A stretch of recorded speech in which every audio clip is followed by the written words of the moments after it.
Kevin Jackson Radio Show. It's a mad world, baby. Kevin Jackson here. It's the Kevin Jackson Show. KJRadio.com. On demand, 24/7. I want to begin this hour talking about a former cop, who's now in prison. He got sentenced to 15 years. And what did he do? He shot his daughter's boyfriend. Now, maybe that's all you need to know about the story. Jealous dad didn't like the kid she was with. Maybe he got mouthy. Maybe he was a hooligan. Who knows? Kills his 18-year-old daughter's 19-year-old boyfriend as they were walking hand in hand.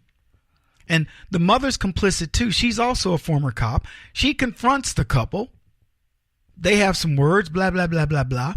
The daughter says they had kicked her out of the house a week before and she went to live with her boyfriend. Now, she's 18 years old. She's emancipated. She can live where she wants. You've done all you can, parents. That's it. She decides, I don't know, maybe they issued an ultimatum. You need to leave this house. If you're going to date that boy, you need to leave. So she says, fine. And she leaves and she goes to stay with her boyfriend. His name is Lake. And then suddenly the parents roll up. They know where the boy lives. He and the girl are out walking, holding hands, I don't know, whispering sweet nothings into each other's ear. The mother gets out. They have words. Then he says something to the mother. Next thing you know, the father shoots him. The girl, the daughter, takes off running and says they shot at her. Is that true? I don't know. Now, here's the twist to the story. This is a white chick. Kepler is her name. And her boyfriend is black. Does that change the view of the story for you at all? Was it racially motivated? Possibly. Was it fatherly motivated? Possibly. What do we know about this kid that got shot? His dad gets up and issues a plea. You killed my boy. I can't believe it. I really wanted to get up here and wring your neck and whatever. I get it. But Michael Brown's parents acted like he was the knight in shining armor. We don't know a lot about this case, but here's the tragedy. The tragedy is a young couple wanting to be together, prevented from doing that. Parents at odds with their daughter over her choice of men. Nobody wanting to just work it out in normal mode. Ultimatums being issued. Girl says they kicked me out. Parent says she ran away. I don't know how an 18-year-old runs away from home. Either you want her there or you don't. If you say you're old enough to be on your own, get out. Because you can't say you're 18 years old, you're going to follow the rules of my house. I mean, you can to some degree, but then aren't you really telling her to get out? See, what's interesting about the world that we live in today, we don't know. We have no answers to this. I was doing a little bit of research on this story because I was interested in how the New York Post labeled it. Cop kills daughter's black boyfriend. So I automatically know the daughter is not black. That was how they wrote it. That's how they titled it. Then they went on to say this. A white ex-Oklahoma police officer was sentenced Monday to 15 years in prison for the fatal off-duty shooting of his daughter's black boyfriend. That's the first sentence. 4 trials spanning nearly a year, including 3 that resulted in hung juries. And they finally convicted this man. Here's the interesting thing about the hung juries. The first jury went 11-1. I don't know which direction. The second jury went 10-2. Again, I don't know which direction. The third jury went 6-6. So the trend line in one direction was positive depending upon how you looked at it. In other words, if it was 11-1 to convict, then 10-2 to convict, then 6-6 to convict, he had to be pretty happy because the trend line was certainly going his way. But in the fourth one, they convicted him. Interesting. So is this guy a racist? Possibly. Look, we're talking about Oklahoma now, ain't we? We ain't talking about New York. Black people dating white girls is not a big deal. But we're talking about Oklahoma.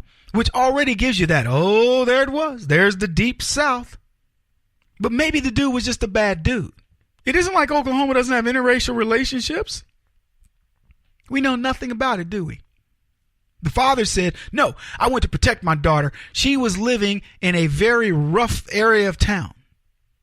I went there strapped, ready to go. Who knows what was going to happen? Again, is it believable? Sure. Is it plausible? Sure. Is it probable? Not really. Not when you've already sort of set the stage to say, you get out of my house. And the girl leaves and then suddenly the boyfriend's dead. I mean, unless you got a pretty serious beef. Look, as a father, if my daughter, I don't have any daughters, but if my daughter said, Dad, I want to date this guy, and I go, look, you shouldn't be dating this guy, but you're 18 years old, there is nothing short of him beating the devil out of my daughter that I'm going to do to make me even come close to wanting to kill him. I'll beat the crap out of him, but I don't think I'd kill him. See, I could do a little time for beating him up. He was protecting his daughter. The guy had hit his daughter. The guy had threatened his daughter, had beaten his daughter, had shot his daughter, whatever. I'm going to beat him to within an inch of his life. There's no question in my mind. I know there are people out there going, Kevin, serious, man. Calm down, dude. Don't be so mean. Yeah, if I had a daughter, or if it was my sister, and her boyfriend or husband beat her up, he's getting a butt whooping, even if I got to do a little time. Now, let's just call it street justice. There are white people out there going, Kevin, come on. We could talk it through, man. You just talked about talking it through. No, there's no talking it through. If it was my sister, I might talk it through. If it's my daughter, he's getting a butt whooping. I know there are dads out there going, yep, Kevin, that's what I do. That's how I handle it. You're right. We're all right. So, I can see beating him up. Shooting him, now I got to go to jail forever.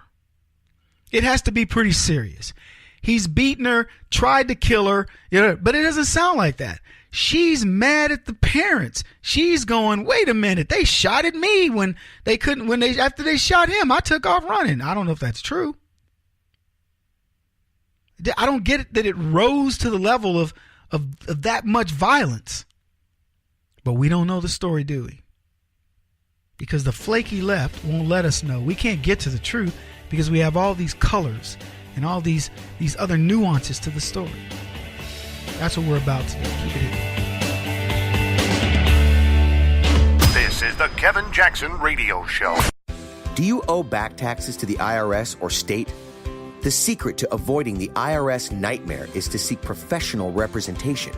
My friends at Security Tax Associates provide the most cost-effective and ethical representation in the industry while helping to avoid seizures, levies, and wage garnishments. Security Tax Associates is here to ensure that the appropriate steps are taken to permanently eliminate any possibility of future tax burdens once and for all. For a free, no-obligation consultation, contact Security Tax Associates, 844-779-4177. That's 844-779-4177. 844-779-4177. Or visit them at securitytaxassociates.com.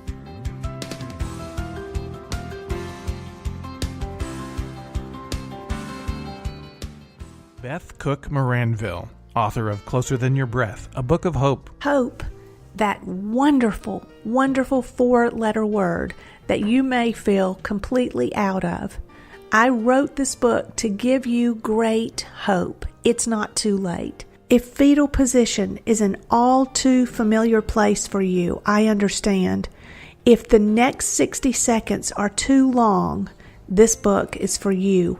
Wherever you are right now, whether you're dealing with divorce or death or sickness, take hope. You are going to make it through this pain. Don't roll your eyes. I've walked this road and I know it. The best is yet to come. Closer Than Your Breath, a book of hope from author and speaker Beth Cook Moranville, can be found on Amazon.com or Kindle.com. For more information, visit closerthanyourBreath.com or on Facebook at Closer Than Your Breath.